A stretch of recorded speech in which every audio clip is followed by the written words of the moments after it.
Bismillahirrahmanirrahim. Assalamualaikum warahmatullahi wabarakatuh. Wabihi nasta'in wal aqibatu lil muttaqin wassalatu wassalamu ala asyrafil anbiya'i wal mursalin wa ala alihi wa sahbihi ajma'in. Subhanaka la ilma lana illa ma 'allamtana innaka antal alimul hakim. Wala hawla wala quwwata illa billahil aliyul azim. Alhamdulillah, syukur kepada Allah Subhanahu wa taala dengan izinnya dapat bersua lagi dalam bicara ilmu PPD Tanah Merah. Perkongsian kali ini kita panjangkan lagi tentang tajuk kesihatan mental. Kali ini saya akan membicarakan subtopik yang lain pula.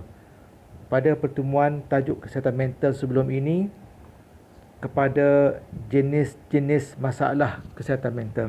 Contohnya, gangguan tidur, stress disorder, kecelaruan obsesif kompulsif, kemurungan, kecelaruan kebimbangan, kecelaruan panik. Baiklah, warga pendidik dan AKP yang dihormati. Seseorang yang normal tidak semestinya mempunyai kesihatan mental yang baik pada setiap masa. Tetapi, pada masa yang sama, kita mampu untuk melakukan aktiviti seperti biasa. Menjadi suatu kemestian untuk setiap individu menjaga kepentingan kesihatan mental. Antara kepentingan kesihatan mental ialah yang pertamanya, ia menjadi asas kesejahteraan individu dan masyarakat untuk berfungsi dengan efektif. Yang kedua, seseorang individu akan menyedari tentang keupayaan diri, dapat mengendalikan tekanan dengan baik, dapat bekerja secara produktif dan mampu menyumbang kepada masyarakat, terutamanya kepada guru, kepada pelajar-pelajar, dapat memberi perkhidmatan PDP yang terbaik. Yang ketiga, kita dapat memotivasikan diri kita sendiri. Dan yang keempat, kepentingannya ialah keputusan dalam pekerjaan dapat dilakukan secara baik dalam keadaan yang waras. Yang kelima, kita boleh mengetahui perkara yang perlu dilakukan mengikut penyusunan pekerjaan, mengikut kepentingan dapat dilaksanakan. Seterusnya yang keenam, kita juga mampu mengharungi cabaran kehidupan secara berhemah, iaitu kita tahu untuk menghadapi tekanan dengan baik. Yang ketujuh, kita secara umumnya boleh menjalani kehidupan mengikut perancangan yang telah dirancangkan dan akan dilaksanakan. Seterusnya, cuba sama-sama kita berkongsi apakah faktor-faktor yang mempengaruhi kesihatan mental. Yang pertamanya, faktor pengaruh persekitaran. Aspek persekitaran memainkan peranan untuk kesihatan mental. Bagi persekitaran yang tidak kondusif, ia memberi kesan kepada kesihatan mental seseorang individu. Seperti yang sedia maklum, persekitaran masa kini terlalu banyak tekanan dan cabaran yang perlu dihadapi oleh seseorang. Lebih-lebih lagi, kita sebagai warga pendidik. Di era moden ini, manusia perlu bergerak dan bertindak dengan cepat, berjalan seiring dengan pembangunan fizikal dan pembangunan teknologi yang semakin meningkat sekarang. Pelbagai masalah yang ketimbul seperti masalah ekonomi dan sosial dalam masyarakat. Sebagai contoh, dalam persekitaran seorang pelajar, berkemungkinan pelajar akan mendapat pengaruh daripada rakan sebaya ataupun tekanan yang diberikan oleh ibu bapa dan guru dalam aspek pembelajaran. Hal sebegini jika tidak dihadapi dan diatasi dengan bijak akan menyebabkan tekanan yang besar kepada seseorang individu atau pelajar. Yang kedua, faktor yang mempengaruhi kesihatan mental ialah gaya hidup. Faktor gaya hidup amat mempengaruhi kesihatan mental juga. Kita lihat gaya hidup pemakanan contohnya akan menyebabkan kesan kepada kesihatan fizikal. Bagi kesihatan mental pula, apabila kita pasif dalam melakukan pekerjaan, ia akan menyebabkan otak kita tidak cerdas dan otak tidak menjadi produktif.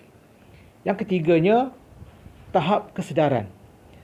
Tahap kesedaran tentang kesihatan mental adalah perkara penting yang perlu diterapkan dalam diri seseorang individu, sama ada guru, pembantu takbir dan pelajar-pelajar di sekolah, bagi mencapai tahap kesejahteraan hidup. Ia perlu dipupuk bermula sejak dari peringkat kanak-kanak lagi. Apabila kurangnya kesedaran tentang kepentingan kesihatan mental ini, ia akan membuatkan seseorang akan mengambil langkah sambil lewa untuk mengetahui dan mempelajarinya. Seterusnya, faktor yang keempat, kesan penyakit fizikal terhadap kesihatan mental. Apabila seseorang individu menghidap penyakit fizikal, berkemungkinan besar individu tersebut akan menghadapi penyakit daripada aspek mental. Antara yang dapat kita lihat ialah mengalami keraguan terhadap masa hadapan. Yang menghadapi sakit fizikal akan merasa ragu untuk membuat perancangan pada masa hadapan. Ekoran risau akan peruntukan masa yang dianggap tidak cukup untuk merealisasikan perancangan yang akan dibuat. Pada masa itu juga, inilah yang menyebabkan kita mula mencari makna dalam kehidupan. Persepsi yang negatif mungkin akan menyelubungi diri orang yang mengalami sakit fizikal. Sebab itulah ada yang mengambil langkah singkat untuk membunuh diri bagi menyelesaikan masalah yang dihadapi. Wa na'udzubillahi min zalik. Warga pendidik dan AKP yang dihormati, setiap penyakit ada ubatnya, kecuali sakit tua dan mati. Oleh itu, marilah kita bantu diri kita dan bantu orang lain. Tapi bagaimanakah caranya supaya kita dapat sama-sama membantu menyelesaikan masalah kesihatan mental ini di peringkat awal? InsyaAllah ada jalannya. Yang pertama, cara untuk menyelesaikan, membantu diri kita dan juga orang lain. Yang pertama, berkongsi masalah.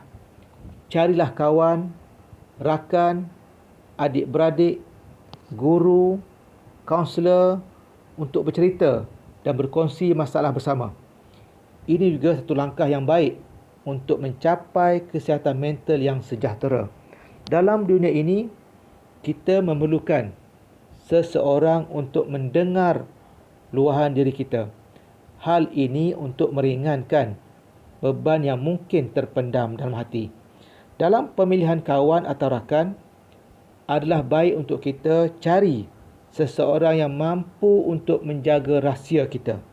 Kawan sebenarnya berperanan dalam komunikasi agar kita dapat berbual dan ketawa yang mampu meringankan tekanan yang sedia ada.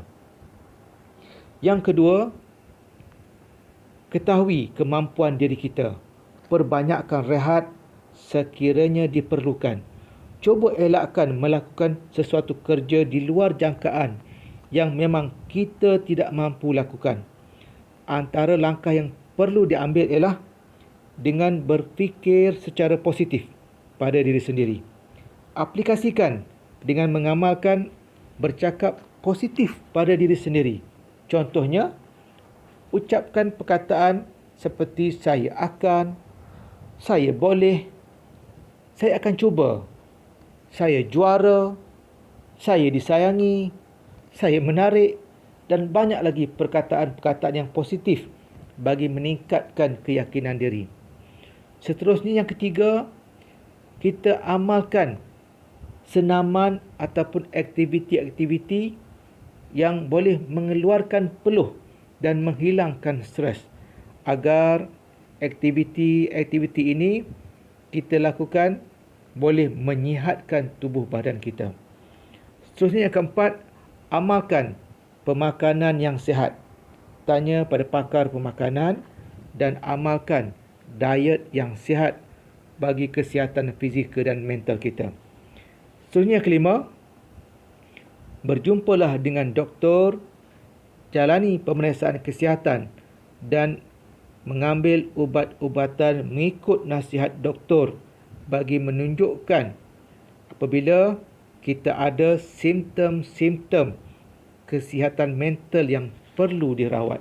Semoga perkongsian kali ini memberi manfaat kepada kita semua, warga pendidik dan AKP.